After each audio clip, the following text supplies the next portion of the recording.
आपल्यासोबत आमदार प्रवीण दटके आहेत. ज्या प्रकारे दीक्षाभूमीवर सगळा गोंधळ सुरू आहे, त्या ठिकाणचे अनुयायी विरोध करतायत अंडरग्राऊंड पार्किंगला. तुमच्याकडे काय माहिती आहे सध्या? ते माहिती एवढीच आहे की समिती आणि अनुयायी, समिती आणि भाविक यांच्यामधला तो वाद आहे आणि त्याला जवळपास सरकारने 100 कोटी रुपये दिले आहे. NIT त्याची संस्था आहे आणि निश्चित भाविक आणि समितीने एकमत करून ते करावं अशी आमच्या सगळ्यांची भूमिका आहे.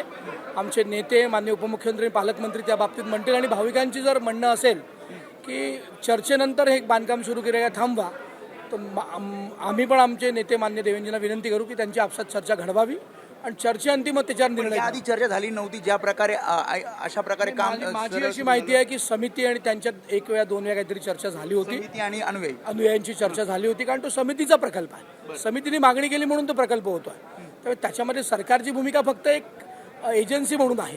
त्यामुळे समिती आणि भाविक या दोघांनी पण एकमत करावं. परमपूजनीय बाबासाहेब आंबेडकरांचं ते स्थान आहे.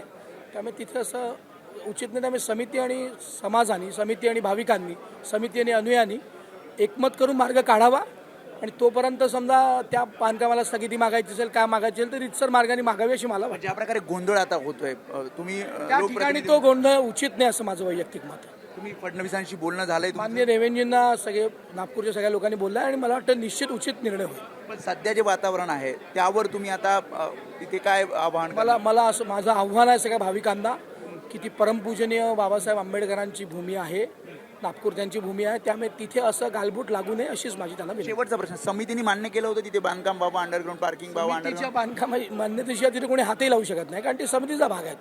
त्यांच्या परवानगीशिवाय तिथे काही होऊच शकत नाही. अनुयायांना विचारात घेतलं नाही? की समितीचं काम आहे. एखाद्या वेळेला काही गैरसमज झाले असतील त्या समिती आणि अनुयायी दूर करतील असा मला विश्वास आहे.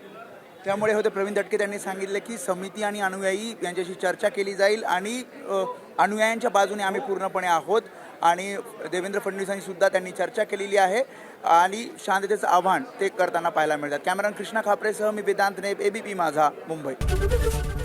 ABP माझा, उघडा डोळे बघा नीट.